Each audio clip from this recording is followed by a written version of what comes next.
2 veces. Da gibt es dann. Zoom a la noticia con Andrea Bernal.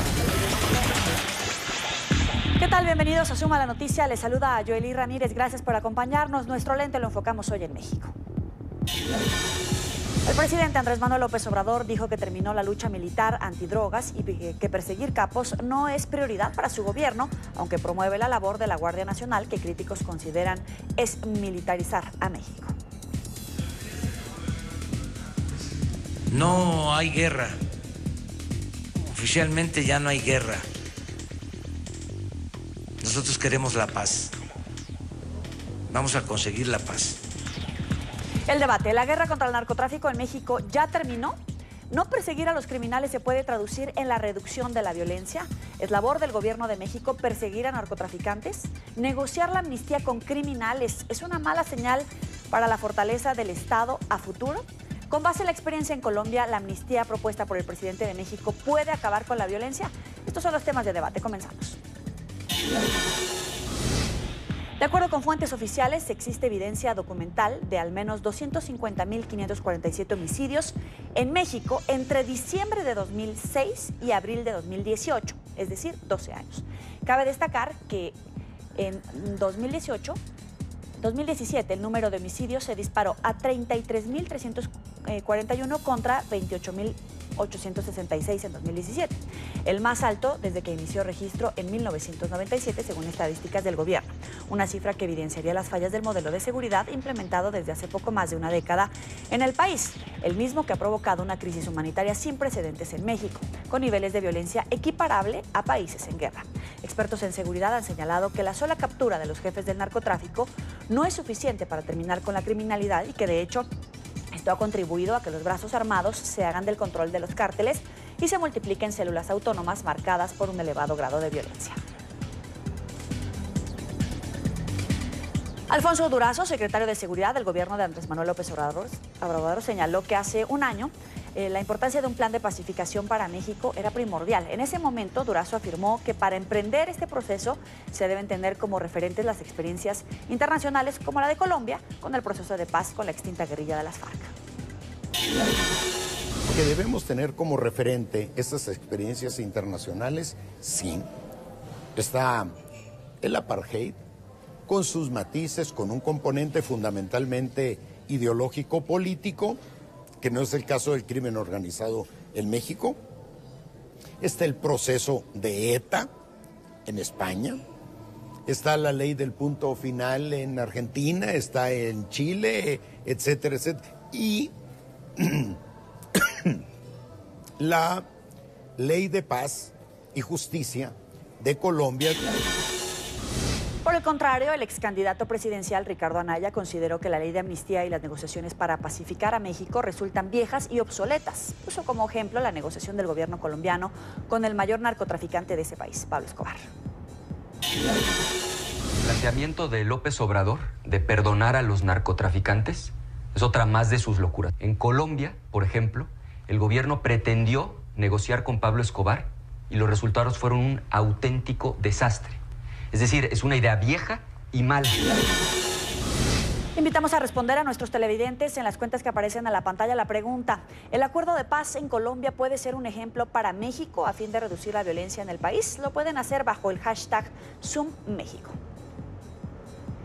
Para debatir este tema, saludo a nuestro Centro Internacional de Noticias a Ricardo Sabogal, exdirector de la Unidad de Restitución de Tierras, abogado especialista en Economía y Derecho Agrario en Ciudad de México, a Alfredo Lecona, integrante del colectivo Seguridad Sin Guerra, defensor de derechos humanos, columnista en Aristegui Noticias. Gracias a ambos por acompañarnos. Primero que nada, Alfredo, ¿consideras que el presidente López Obrador está en lo correcto cuando dice que la guerra contra el narcotráfico ya terminó? Primero que nada, muchas gracias. Un saludo, un abrazo hasta allá. No, yo creo que lo que él está refiriéndose, no lo sabemos porque es muy ambiguo en sus planteamientos, terminó el modelo de persecución a grandes capos, a grandes líderes de estos cárteles de narcotráfico, como lo conocíamos. Él le llama fin a la guerra de las drogas, fin a la guerra contra el narcotráfico, pero no nos ha dicho, no dijo absolutamente nada más, y por el contrario, está proponiendo que el Congreso apruebe una reforma constitucional para perpetuar el fallido modelo de seguridad pública militarizado y llevándolo ahora a la Constitución. Entonces, no hay claridad realmente de a qué se refiere con la guerra contra el narco. La guerra contra el narco es un término muy abstracto en el caso mexicano. Es cierto que Felipe Calderón, en 2006, 5 días después de tomar posesión, le declaró la guerra al crimen organizado y después negó que estuviéramos en guerra. Entonces, el término se usa a gusto del político en turno, del político que quiera hacer uso del mismo, pero realmente los elementos o la columna vertebral de esta guerra, que fue la militarización de la seguridad pública, usar al ejército y a la marina para combatir frontalmente a los cárteles y al crimen organizado, pues se perpetuaría, por lo menos en ese modelo de seguridad pública, si se lleva esto a la Constitución. Entonces, pues contradicciones y ambigüedades que no nos dan muchas certezas y más bien nos dejan muchas preguntas. Ricardo, quiero conocer tu experiencia desde México, con el conocimiento que tienes de la situación, en muchos casos muy similar, del combate al narcotráfico. ¿Consideras que dejar de lado esta persecución, como lo hacían gobiernos anteriores, como el presidente Calderón, como el presidente Peña Nieto, de perseguir narcotraficantes con una labor de inteligencia, es decir, esos operativos sangrientos, puede reducir en realidad esa violencia que ha padecido México? Pues el problema es si perseguir esas estructuras criminales, a sus capos, básicamente reduce o ataca el fenómeno del narcotráfico. Colombia arranca a enfrentar el narcotráfico desde comienzos de los 80s, todos los 90s, y es contra estas grandes mafias, los grandes carteles, Pablo Escobar, los Ochoa o los Rodríguez, pero se mata o se captura un gran jefe y luego hay 10 jefes. Entonces uno se pregunta, ¿es eficiente también hacer un enorme gasto de recursos del Estado para perseguir a estos grandes jefes cuando después de que capturan a uno salen 10? O definitivamente toca cambiar el foco, o sea, sí, obviamente al jefe, pero también ponerle el foco a otros temas que podrían ser más eficientes a la hora de reducir el negocio del narcotráfico. Acá en Colombia tenemos la ley de extinción de dominio, entonces no solamente es el jefe, sino es también a los recursos que genera el negocio del narcotráfico. Entonces hay que mirar cómo lo piensa el presidente mexicano. Sí, definitivamente va a cambiar la forma de atacar el problema, donde ya el foco no es el jefe. Yo creo que sin dejar de que sea pues, foco del imperio de la ley, que se le capture, porque igual pues, es un delincuente y toca capturarlo, sino si va a darle prioridad a otros elementos de la estructura del negocio del narcotráfico. Claro, pero también hay un gran debate porque está planteando que militares hagan labores de seguridad pública en las calles para reducir la violencia, pero no sé si también como un signo de que no puede combatir los cárteles del narcotráfico en las calles más que con el uso del ejército. ¿Eso no es contraproducente? ¿No genera más violencia, violaciones a derechos humanos? Lo que pasa es que el narcotráfico tiene muchos recursos y un poder corruptor inmenso. Lo que ha ocurrido, y nos ocurrió acá en el país en un momento, es el poder corruptor que llega a nuestra policía. Y eso obviamente en el país nos tocó repensar la forma de actuar de la misma policía, la misma estructura de la policía cambió para poder enfrentar el fenómeno del narcotráfico. Y en cierto momento pues el ejército ha entrado a copar esos espacios que por naturaleza debe tener la policía. Ahora, eso no es el estelar para un Estado moderno, un Estado democrático. La policía es la policía y es la que tiene que encargarse de la seguridad ciudadana. Y en eso lo que tocaría mirar es cómo se repiensa la policía, cómo se fortalece la policía para que ataque el problema que está teniendo y que me imagino que es un tema de enorme corrupción de mano de estos narcotraficantes que pues delinquen allá en México. Alfredo. Sí, esto que se menciona es muy importante porque de hecho la Guardia Nacional, esta nueva corporación integrada por marinos, militares y Policía Federal, realmente se ha vendido justo como si se tratara de una Policía Nacional. Incluso el secretario de Seguridad Pública ha dicho que pública, sino que va a policializar a los militares.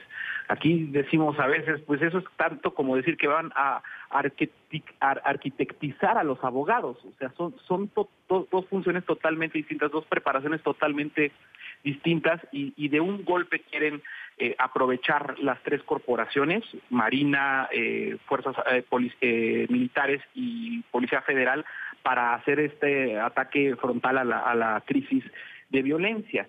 Pero lo que se dice en el discurso por los promotores de la Guardia Nacional, los operadores de esto en el Congreso, como el propio secretario de Seguridad Pública o el líder de la bancada del partido del presidente en el Congreso, Mario Delgado, el diputado Mario Delgado, pues es que están construyendo en verdad una Policía Nacional, que el mando sería civil, y que por lo tanto no tendríamos por qué preocuparnos porque estarían sometidos completamente a las reglas y a la legislación de una corporación policíaca, lo cual es totalmente falso. El mismo presidente en su conferencia matutina hace un par de semanas salió a decir que no nos confundiéramos, que en lo civil, en lo administrativo de la Guardia Nacional estaría a cargo de la Secretaría de Seguridad Pública, una institución civil, pero que lo operativo, que es lo que preocupa, el mando operativo estaría a cargo de las Fuerzas Armadas, de la Secretaría de la Defensa Nacional.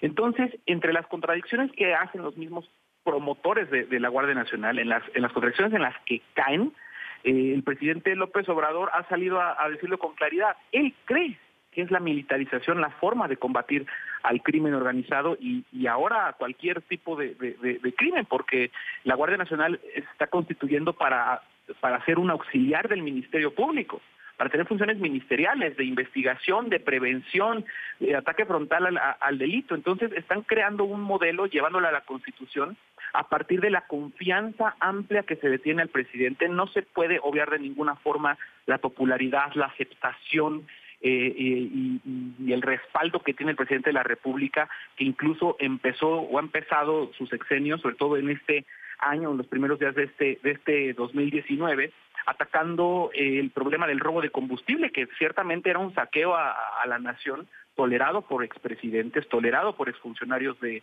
Pemex, que creció a un nivel estratosférico, y ha aprovechado eso para posicionar que su modelo de combate al crimen tiene que ser la Guardia Nacional. Y francamente, y se nos olvida mucho incluso aquí, que el presidente electo López Obrador, cuando en 2006, en su primer intento por llegar a la presidencia, tuvo un diálogo con la embajada de Estados Unidos, esto lo sabemos a través de un cable de Wikileaks, ella proponía desde ese entonces usar al ejército y a la marina para combatir el crimen organizado. Uno podría pensar, pues en ese momento no se tenía la evidencia de cómo podría resultar eso, no se tenía una experiencia similar en el país de cómo podría resultar eso. 12 años después de una absurda guerra que nos ha traído mucho dolor, mucha violencia, 250,000 desaparecidos, el mismo número de personas desplazadas, 37,000 familias buscando a sus familiares, pues sabemos cuál es el resultado y es lamentable que estén tratando de llevarlo a la Constitución. Alfredo, hay mucha polémica en México, sobre todo por la propuesta que habla de amnistía a criminales. Y quiero tomar la palabra de Ricardo, porque no sé si se puede hablar de una amnistía a criminales tomando en cuenta que todos son criminales como iguales, el que roba combustible, el que es narcotraficante, el que es miembro de una guerrilla. La idea es sentarse a negociar para reducir la violencia y combatir este tipo de crímenes sin tomar en cuenta qué tipo de criminales, si es que cabe la expresión. La amnistía es una figura muy compleja y que en el derecho internacional casi que no es de buen recibo en ninguna parte del mundo. O sea, primero por el respeto a las víctimas. O sea, cuando se amnistía al victimario, la víctima queda sin justicia, sin verdad, y eso no es de recibo ahora. Ahora, ¿qué es lo que ha ocurrido? Que en las negociaciones que uno tiene, o que el Estado tiene con bandas criminales de un poder armado muy fuerte, hay transacciones. Y usted lo ve en Norteamérica, un bandido negocia con el fiscal su pena, a cambio de entregar, para ponerlo en términos del narcotráfico, la ruta o los socios en su negocio criminal.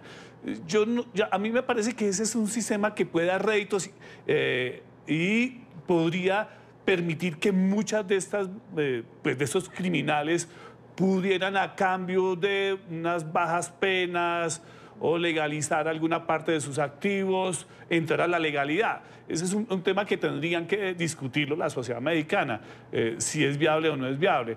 Acá, ¿aquí ha dado resultados en Colombia? Aquí en el país, pues aquí ha habido negociaciones con criminales.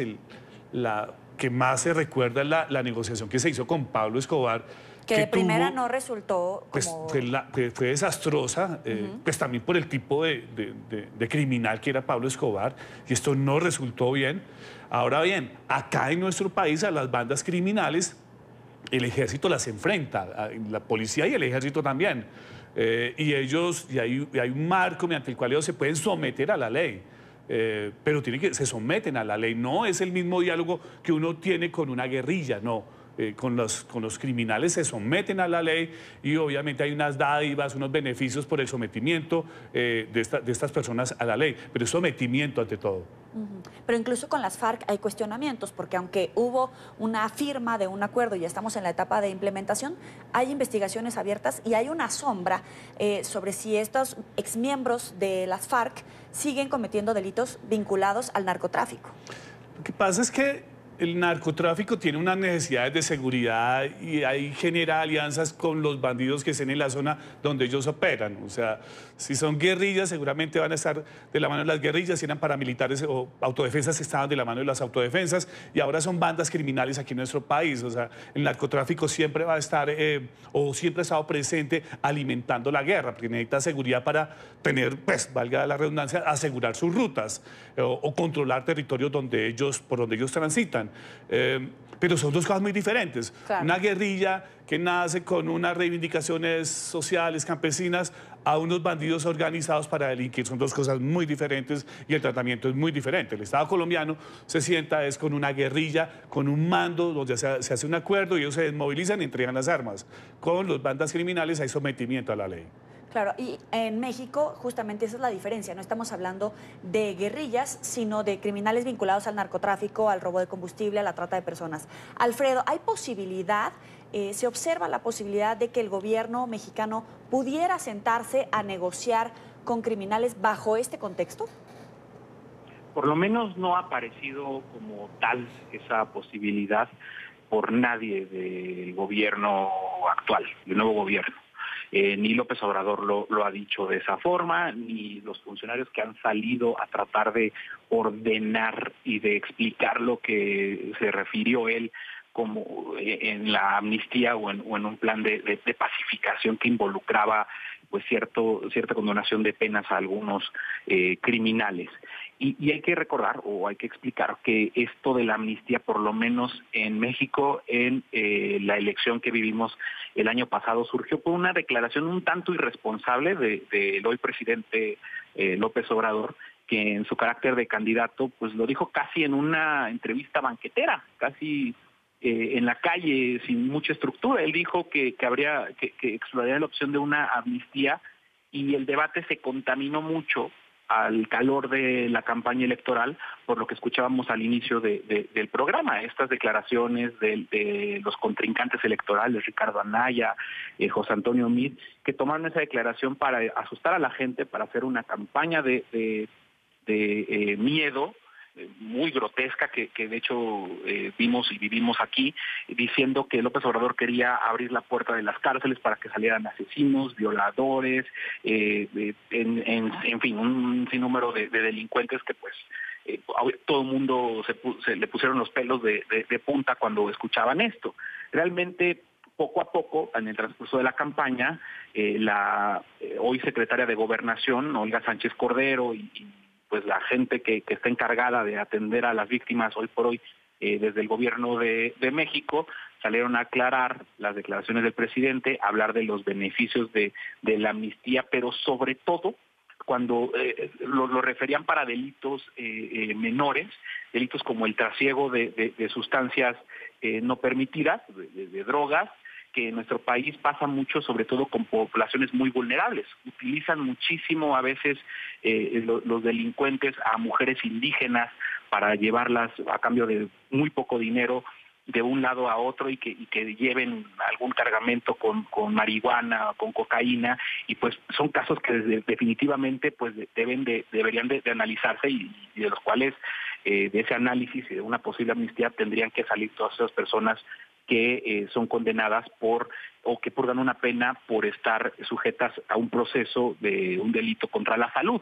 Entonces empezó a tomar la forma de la promesa de amnistía de esa manera, pero vino algo muy peligroso, muy lamentable, días después o meses, muy pocos meses después de la elección, donde López Obrador, antes de asumir el cargo de presidente de la República, declaró que él estaba de acuerdo con una política de punto final, de no investigar la corrupción del pasado, para no concentrarse y no desviar la atención del gobierno en eso, y hacer una especie de borrón y cuenta nueva, que a partir del 1 de diciembre de 2018 empezaba una nueva transformación de la vida pública de México y que entonces ya no tendríamos que mirar al pasado.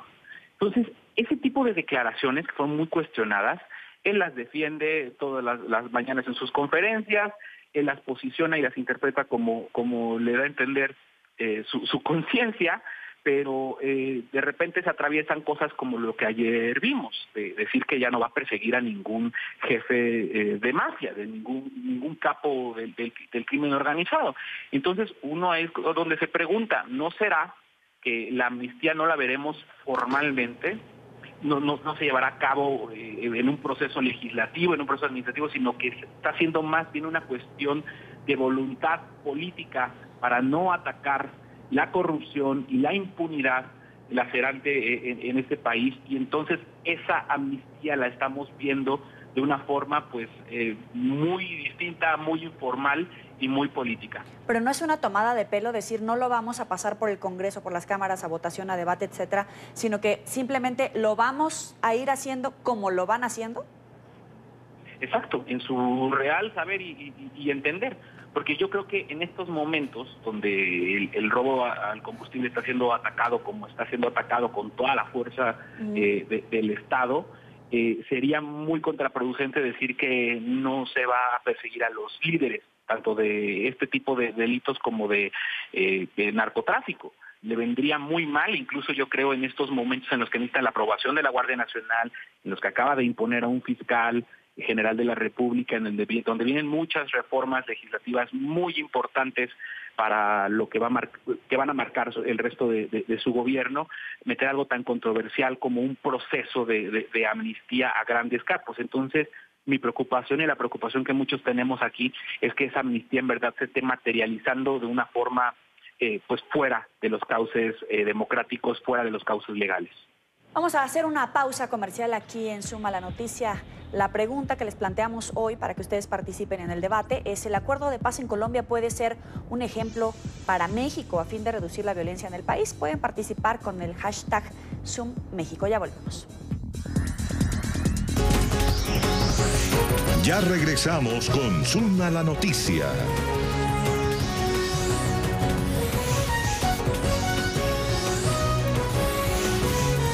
Continuamos con Zoom a la Noticia. Gracias por seguir con nosotros en Suma la Noticia. Regresamos con el tema de debate del día de hoy. Hay algunos editorialistas que señalaban todas estas claves del proceder del gobierno de López Obrador frente a los grupos del crimen organizado, por hablar de algunos como narcotráfico o como los de robo de combustible o trata de personas. Incluso algunos editorialistas han dicho que es una pax narca. ¿Puede ser así, Ricardo?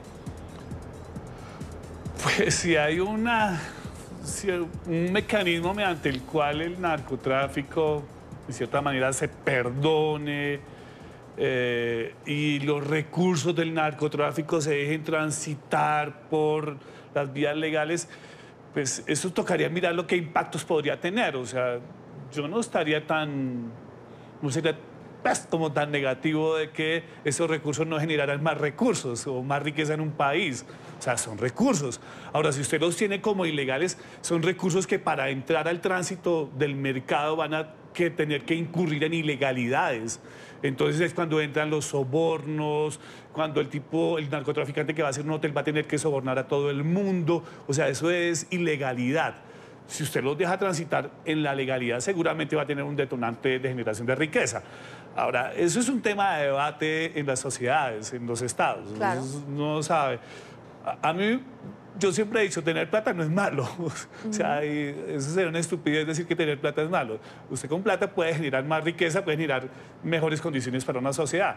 El tema es cuando esa plata proviene de negocios como el narcotráfico, que son castigados por la ley, que no es permitido. Pero es un tema, el debate que está de fondo es si yo debo legalizar el consumo de los alcaloides o de estas sustancias, que seguramente eso le quitaría tanta ilicitud a la forma como se transitan esos recursos dentro de las sociedades nuestras. ¿Reducir violencia, por ejemplo, también? Sí, claro, eso va a reducir violencia, porque no es lo mismo que yo tenga eso legalizado a que lo tenga castigado.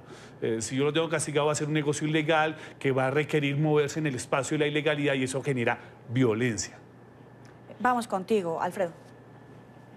Sí, aquí hay muchas claves, sobre todo de cómo ha iniciado este gobierno para atacar lo que más le duele al crimen organizado, que es el tema de sus recursos. Hay a veces este gobierno, como ha empezado, es un sub y baja. A ver, hay buenas noticias, de repente hay cosas que parece que estorban mucho, pero en el combate de los activos del crimen organizado el resultado es, o la expectativa es alentadora, es buena, porque ha colocado a funcionarios que fueron perseguidos en el sexenio pasado, de Enrique Peña Nieto, justo en responsabilidades muy importantes para identificar cómo se mueven estos activos y estas ganancias del crimen organizado. Es el caso del exfiscal electoral, Santiago Nieto Castillo, que hoy es titular de la Unidad de Investigación Financiera del Ministerio de Hacienda de México, que es la institución que ve o el órgano que ve absolutamente todo lo que pasa financieramente en el país y ha adelantado ya incluso buenos resultados en el combate del robo del combustible. Entonces, eso y la intención de fortalecer la ley de extinción de dominio en el país son muy buenas noticias para atacar lo que más le duele, lo que más lastima a los grandes cárteles, que son sus finanzas. Y digo que es un sub y baja porque en la parte baja de todo esto, de esta gran expectativa que se tiene por atender tanto este fenómeno, tanto el dinero como las causas, que ahí también hay buenas noticias. Parece que avanzaremos en una regulación a favor del uso y cultivación incluso para uso lúdico de la marihuana y quizás de otros estupefacientes, pero en contraste de todo esto, muy pocos recursos asignados del Estado, muy poca visión de usar esos activos incautados al crimen organizado, de esos bienes incautados al crimen organizado en beneficio de las víctimas, a quienes López Obrador, por lo menos en un par de ocasiones, les ha ofrecido llevar a cabo una agenda de justicia transicional. Hoy en la mañana, en conferencia de prensa, anunció que el lunes de la próxima semana, empezando la próxima semana, nos presentarán el Plan Nacional de Búsqueda, un Programa Nacional de Búsqueda de Desaparecidos y un plan de justicia transicional. Entonces, una justicia transicional muy a la mexicana, porque pues precisamente por no salir de un gobierno dictatorial, de una dictadura, de un proceso de guerrilla, de no estar sentados con criminales ni nada por el estilo, lo que más se perfilaría este proceso de justicia transicional sería a la atención de víctimas y a la consecución de verdad, justicia y reparación para todas ellas. Claro, pero el hecho de sentarse a platicar el tema ya sería per se un paso para tratar de solucionar esta problemática, estos niveles de violencia, incluso estos niveles de riqueza del narcotráfico, porque siento que en México todavía hay cierta resistencia a simplemente el hecho de decir vamos a construir una ruta de justicia transicional, vamos dando pasos para enfrentar este tema. ¿Todavía hay un velo de doble discurso, incluso hasta de hipocresía, Alfredo, frente a este tema? Lo hay porque, fíjate que cuando ganaron la elección, el presidente y su partido, muy poco tiempo después empezaron unos foros por todo el país, organizaron foros en muchos estados del país, donde se acercaron los funcionarios de seguridad pública y de la Secretaría de Gobernación a hablar con las víctimas, a escucharles sus demandas. Antes de que este proceso empezara, a integrantes del colectivo del que yo formo parte, de Seguridad Sin Guerra, sentados y preocupados por la propuesta de Guardia Nacional, que no había sido nada clara en campaña, que nunca nos dijeron ni por encimita que iban a intentar modificar la Constitución.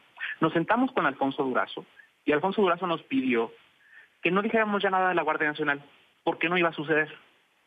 Nos quedamos un tanto impresionados, pero satisfechos por esta promesa de un funcionario, de un alto funcionario del gobierno actual, para decir que fue una promesa de campaña.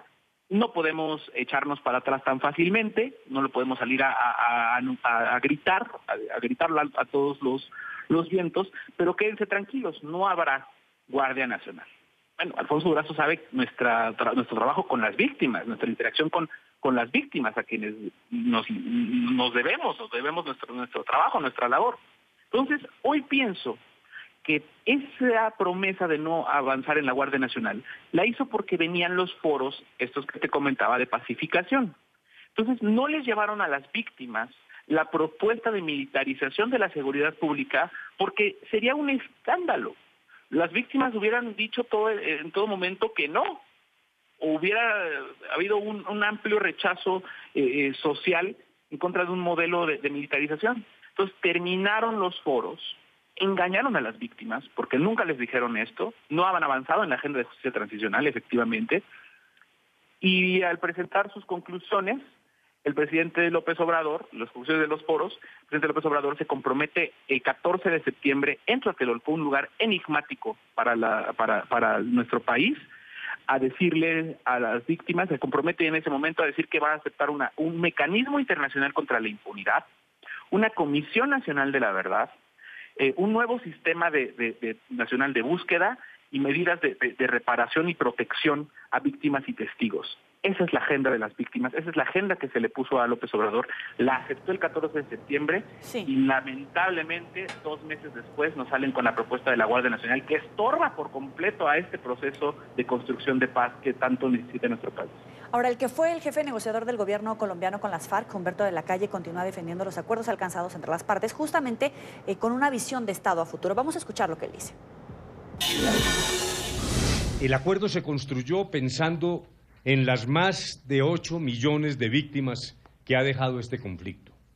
Hoy hay quienes se están tirando la paz y están desconociendo los millones de colombianos desplazados, los millones de familias destruidas, el dolor de las viudas y el sufrimiento de las madres que le han entregado sus hijos a la guerra. Ricardo, estas negociaciones de paz, estos acuerdos especiales, la JEP, la Justicia Especial para la Paz, ¿de alguna manera vulnera a las víctimas y sobre todo genera más impunidad? Pues esa es la gran discusión cuando uno hace un pacto con una guerrilla. Si yo negocio, entonces eso significa que delinquir es bueno. Pero también pasa por una realidad. Colombia llevaba más de 50 años enfrentando a esta guerrilla y no la había podido doblegar. Significa eternizar la guerra, tener más víctimas, como lo dice el doctor Humberto, o sea, sigamos con la fábrica de víctimas, o también significa parar, hacer concesiones como las hizo el Estado colombiano para traer a esta guerrilla a la legalidad y más bien empezar el proceso de reparación que en Colombia se está haciendo.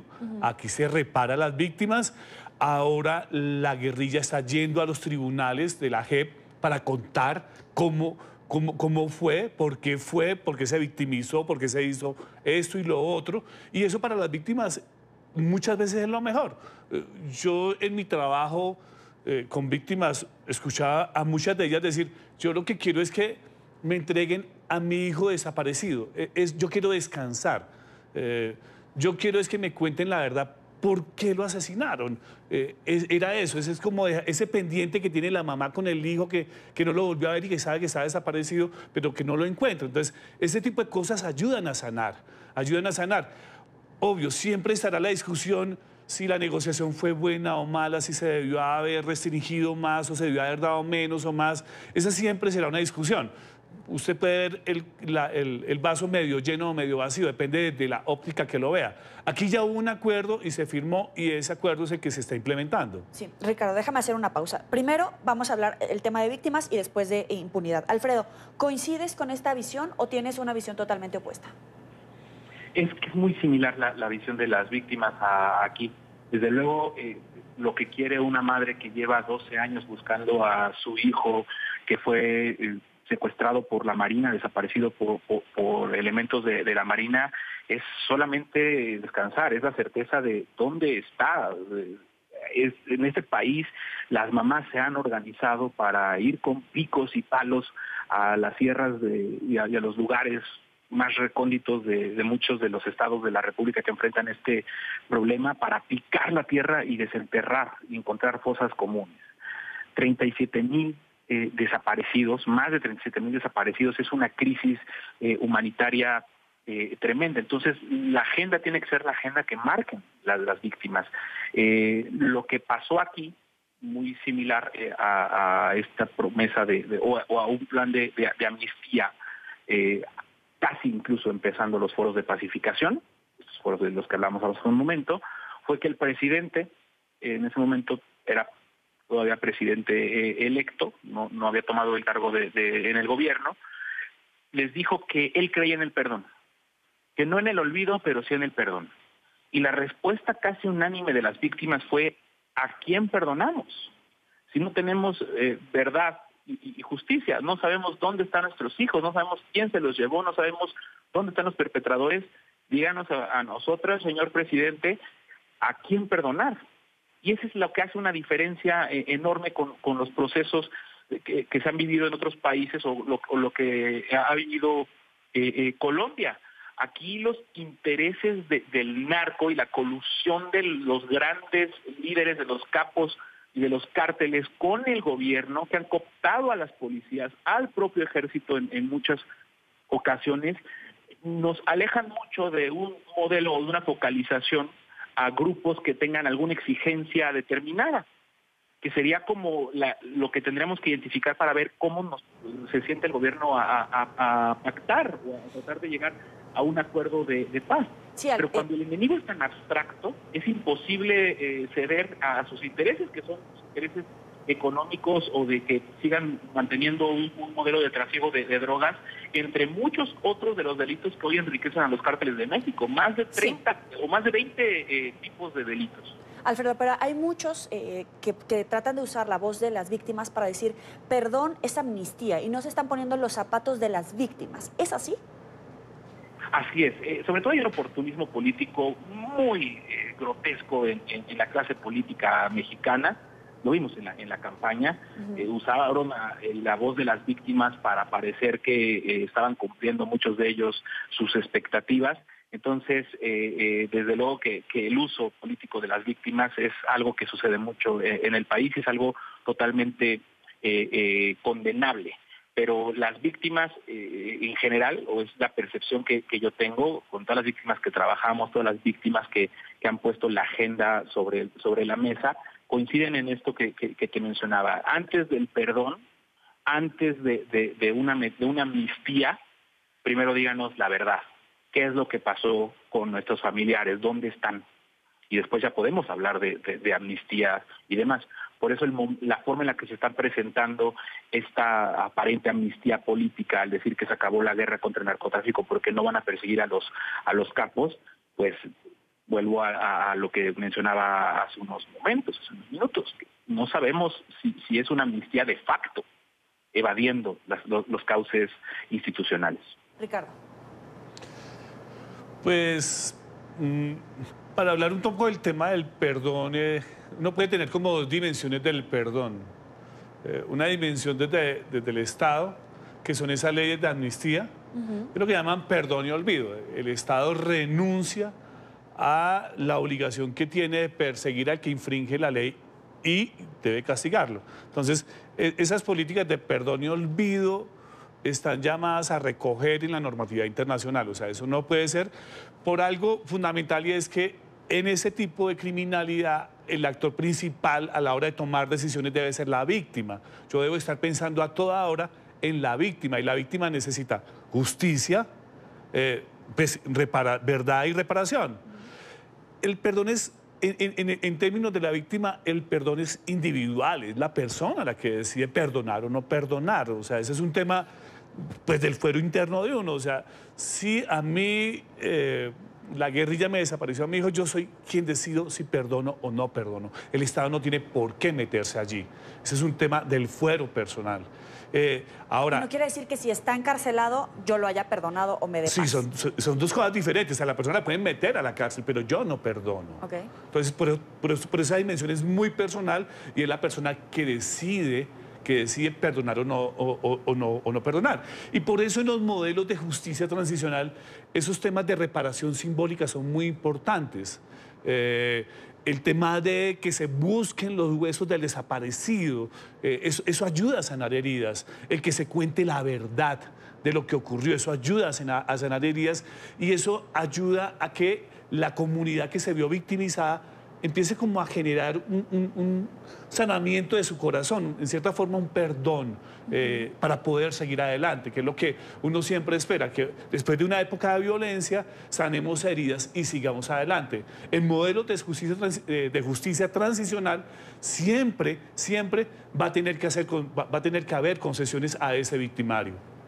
Vamos a ir a la pausa, pero al volver quiero hacer ya hincapié en el tema de si esto se puede traducir en todo caso en impunidad. Los invito a que participen en el debate a través de las cuentas de Twitter. La pregunta: ¿el acuerdo de paz en Colombia puede ser un ejemplo para México a fin de reducir la violencia en el país? Lo pueden hacer bajo el hashtag #ZoomMéxico. Catalina opina: la paz es la vía y Colombia ha dado un ejemplo que México debe aprovechar de copiar. Sara también nos dice: Colombia no puede ser ejemplo de pacificación para México cuando Colombia no ha logrado pacificar. Aún seguimos teniendo atentados terroristas. Gabriel nos dice: hay que tener mucho cuidado cuando se intenta pacificar con amnistías y generando impunidad. Para que haya paz debe haber justicia. Vamos a una pausa y volvemos con más. Ya regresamos con Zoom a la noticia.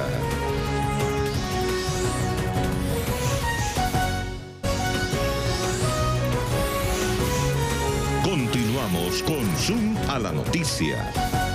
Gracias por seguir con nosotros en Zoom a la noticia. Ricardo, te preguntaba, estos procesos de negociación, de pacificación entre el gobierno mexicano, en este caso, con criminales, pasa por el tema de la paz, la amnistía para las víctimas, pero también incluso escuchábamos en algunas de las opiniones de la gente que está tuiteando, este tipo de modelos lo que genera es impunidad. ¿Es así? Pues todo modelo de justicia transicional pasa por impunidad. O sea, no hay uno solo donde diga aquí no va a haber impunidad. El tema es que tanta impunidad. ¿Y por qué se llega a ese modelo? Básicamente porque yo no puedo como Estado controlar la ilegalidad de ese factor que me está alterando el orden público o la vida en paz. Entonces voy a poner un ejemplo. Aquí con las FARC se negoció porque llevábamos más de 50 años y no habíamos podido. Y eso significó, claro, de generar una impunidad, no para todo. Con los paramilitares fue idéntico, con los autodefensa fue idéntico, o sea, con ellos también se negoció y se generó una impunidad. Todo modelo de justicia transicional siempre va a tener un halo de impunidad. La discusión siempre está, ¿qué tan grande? ¿Pero eso no debilita la fortaleza del Estado? Es que precisamente es la fortaleza del Estado la que entra en crisis cuando no puede obligar a un actor que genera inestabilidad en un Estado. Porque si el Estado pudiera ir a imponerle la ley y capturarla, no hay negociación de nada. Yo solamente entro a negociar cuando no pude. O sea, cuando en términos coloquiales me quedó grande, entonces yo entro a negociar. Entro a negociar y venga para acá y yo le doy estas dádivas. Pero a uno no debe asustarlo tanto eso. A nosotros en América Latina muchas veces nos asusta eso y dicen, no, pero ¿cómo es posible? Aquí en Colombia, los narcotraficantes ahora les va mejor en Estados Unidos que aquí en Colombia. Allá hacen el supernegocio, entregan las rutas, están unos pocos años en la cárcel y luego salen con el patrimonio.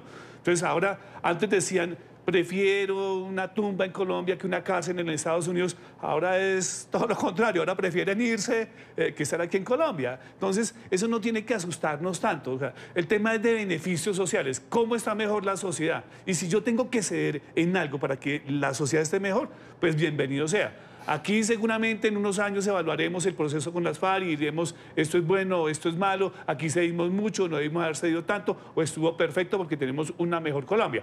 Ahora, Colombia tiene muchos factores que alteran el orden público. Se hizo una negociación con las FARC, pero el ELN aún sigue, las bandas criminales aún siguen. Hay un tema que está ahí metido en la violencia de nuestro país que es el narcotráfico. Y mientras esté el narcotráfico, va a ser muy difícil tener lo que llamaríamos nosotros los colombianos una paz completa. Alfredo. Sí, yo no puedo estar más de acuerdo con Ricardo. De hecho, partiendo de lo que mencionabas un momento del perdón, ese es justo el tipo de reflexión que han tenido las víctimas. El perdón es individual, el proceso que pudiera darse de un perdón generalizado, de una amnistía o en el contexto de un proceso de construcción de paz es otra cosa que me atrevo a decir, pues las víctimas, pues para ellas está en un segundo plano la prioridad, y desde luego tiene que ser es el hallazgo de verdad y de justicia y de reparación.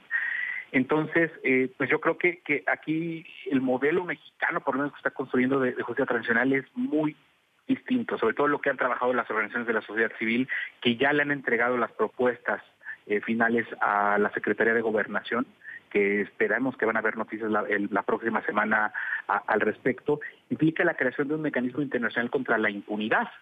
Entonces, más allá de la amnistía y del perdón como un elemento en un proceso de justicia transicional, queremos o pugnamos por pedirle ayuda a la ONU para que venga a ayudarnos a investigar los delitos o los crímenes atroces que se han cometido sobre todo en los últimos 12 años de guerra contra el narcotráfico, para encontrar responsables, encontrar patrones en estas redes de macrocriminalidad, para ver por dónde están las cosas, para empezar a encontrar justicia y reparación y saber dónde fallaron las instituciones para recomponerlas, dónde falló la PGR, dónde fallaron las fiscalías en los estados. Esa es información que apenas tenemos que dar. Entonces estamos muy lejos de un proceso de amnistía, insisto, como uno solo de los elementos que debe tener todo el proceso de justicia transicional, porque nosotros, antes que eso, primero estamos pugnando porque no haya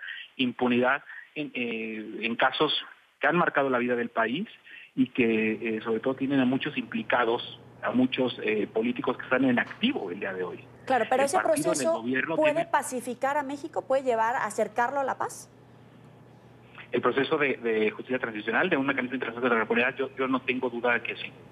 Creo que son varios elementos que los hemos señalado puntualmente. Se tiene que cambiar el paradigma de las drogas en México, la política de drogas en México. Se tiene que abandonar esta idea de militarizar el país. Se tiene que construir una fiscalía verdaderamente autónoma e independiente, que empezó muy mal, designando al primer fiscal hace apenas un par de semanas, alguien muy cercano del presidente que apoya estas ideas, no avanzando en medidas de prisión preventiva oficiosa, cárcel automática, presuntos culpables en todo el país que tenemos y que están tratando de que sean cada vez más. Es extraño lo que está pasando, es un populismo penal impresionante, y desde luego una Comisión Nacional de la Verdad y un mecanismo contra la impunidad para México, acorde a la crisis de México, y después de todo eso hablemos de amnistía y hablemos de perdón. Los invitamos a que participen en el debate a través de las cuentas de Twitter. La pregunta: ¿el acuerdo de paz en Colombia puede ser un ejemplo para México a fin de reducir la violencia en el país? Lo pueden hacer bajo el hashtag #ZoomMéxico. Tomás nos ha escrito, dice: la paz sigue siendo una asignatura pendiente en Colombia. Aún hay disidencias y el narcotráfico sigue generando violencia. México debe buscar otros ejemplos. Juan también opina: Colombia vivió muchas décadas de guerra y violencia, y aunque la paz no es perfecta, puede ser un ejemplo para México porque se ha logrado mucho. Natalie también opina: México está pasando por un proceso similar al que vivió Colombia en los años 80 y debe verse en el espejo de Colombia para no repetir los mismos errores. Tiempo de la pausa y volvemos. Ya regresamos con Zoom a la Noticia.